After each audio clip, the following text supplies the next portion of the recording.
एक बार चीन के एक हिस्से में एक बहुत बड़ा मठ था जहां लगभग 500 भिक्षु रहते थे। वो सभी अपने गुरु के मार्गदर्शन में खुद को जानने का अभ्यास कर रहे थे। एक दिन एक लड़का उस मठ में शिष्य बनने के लिए आया। उसने मास्टर से कहा, मास्टर, मैं खुद को जानना चाहता हूं। मैं सच की तलाश कर रहा हूं। मैं पता लगाना चाहता हूं कि सच क्या है। मास्टर ने उसकी ओर देखा और कहा कि अगर तुम सच जानना चाहते हो तो तुम्हें अपना पूरा जीवन दांव पर लगाना होगा। सच को जानने में तुम्हारा पूरा जीवन लग सकता है, और फिर भी इस बात की कोई गारंटी नहीं है कि इस जीवन काल में तुम्हें सच का पता लगेगा या नहीं।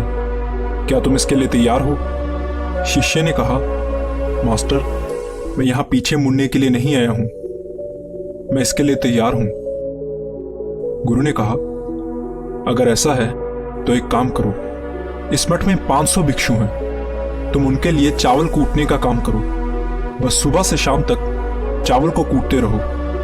जब तुम थक जाओ तो सोने चले जाओ और फिर अगली सुबह उठकर चावल कूटना शुरू कर दो। इसके अलावा कुछ और मत करना। किसी और चीज के बारे में मत सोचना। बस इस रास्ते पर चलते रहना और दोबारा मेरे पास मत आना। जरूरत पड़ने पर मैं खुद तुम्हारे पास आऊंगा। उस लड़के ने गुरु के आदेश का पालन करते हुए चावल कूटना शुरू कर दिया। उस मठ में 500 शिष्य थे। उन सभी को समय समय पर भोजन की आवश्यकता पड़ती थी, इसलिए वो सुबह बहुत जल्दी उठ जाता था और देर रात तक चावल कूटता रहता था। जब वो थक जाता तो उसी कमरे में सो जाता जहां वो चावल कूटता था। वो किसी से बात नहीं करता था और ना ही कोई उसके पास बात करने आता था।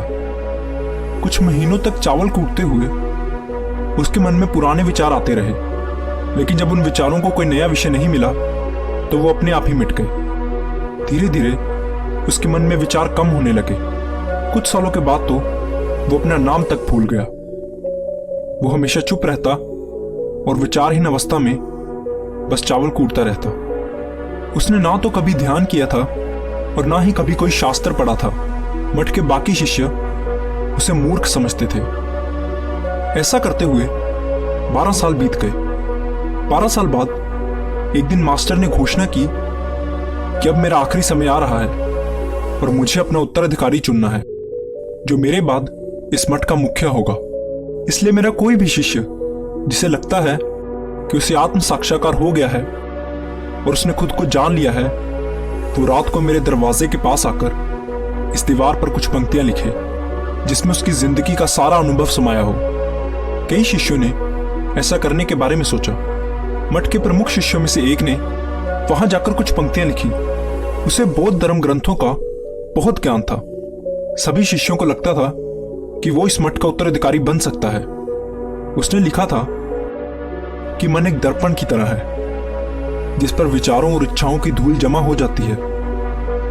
इस धूल को हटाने के लिए ही ध्यान है। जिसकी धूल हट जाती है और मन का दर्पण साफ हो जाता है, वो मोक्ष को प्राप्त कर लेता है। अगली सुबह जब मास्टर उठे और उन्होंने इन पंक्तियों को देखा तो उन्हें बहुत गुस्सा आया और उन्होंने कहा कि किस बेवकूफ ने यह सब कचरा मेरी दीवार पर लिखा है। वो शिष्य जिसने ये लिखा था वो चुप रहा। हालांकि उसने जो पंक्तियां लिखी थी वो ज्ञान से भरी थी, लेकिन ये सब किताबी ज्ञान था।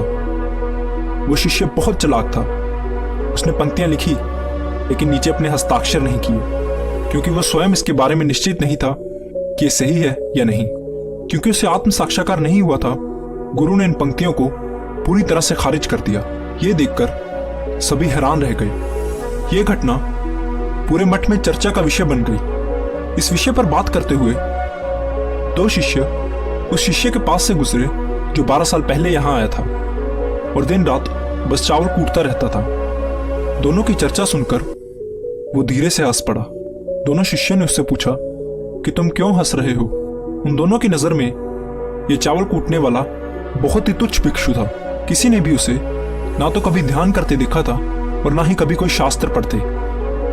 हर कोई उसे मूर्ख समझता था जो बस चावल कूटना ही जानता था। उस मठ में बहुत बड़े बड़े विद्वान थे लेकिन उस चावल कूटने वाले को किसी से कोई मतलब नहीं था, इसलिए वो दोनों शिष्य उसे मुस्कुराता हुआ देखकर चकित रह गए। उन्होंने फिर उससे पूछा कि तुम क्यों हंसे? उसने जवाब दिया, मैं इसलिए हंसा क्योंकि मास्टर सही बोल रहे हैं, ये सभी पंक्तियां कचरा हैं, इन पंक्तियों का कोई मूल्य नहीं है। वो दोनों शिष्य चौंक गए। उन्होंने उससे पूछा कि क्या तुम कुछ ऐसी पंक्तियां लिख सकते हो जो इससे बेहतर हो? चावल पीसने वाले ने जवाब दिया, नहीं, क्योंकि मैं अनपढ़ हूं, लेकिन हाँ, मैं कुछ पंक्तियां कह सकता हूं, और अगर तुम उन पंक्तियों को लिख सकते हो तो मैं तुम्हारे साथ जाने के लिए तैयार हूं। उन दोनों शिष्यों ने कहा, ठीक है। वो मास्टर के कमरे के पास गए और चावल कूटने वाले ने कुछ पंक्तियां बोली और दूसरे शिष्य ने उसे दीवार पर लिख दिया और उन पंक्तियों के नीचे लिख दिया, चावल कूटने वाला। उन्हें लगा कि मास्टर इस पर भी गुस्सा करेंगे। जो पंक्तियां उसने लिखने के लिए कहा था वो बहुत अद्भुत थी, और वो पंक्तियां थी, मन तो बस एक भ्रम है, ना तो मन है और ना ही मन का कोई दर्पण है, और जब मन ही नहीं है तो धूल कहां ठहरेगी। जो ये जानता है वो सच को जान गया है। जब गुरु ने इन पंक्तियों को देखा तो वो आधी रात को उठे और उस चावल कूटने वाले के पास गए। वो सो रहा था।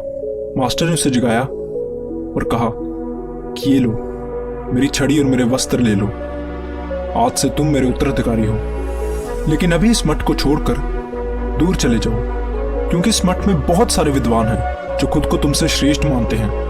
वो तुम्हें मार देंगे, क्योंकि वो इस बात को बर्दाश्त नहीं कर सकते कि एक साधारण सा चावल कूटने वाला उनसे ज्यादा विद्वान निकला।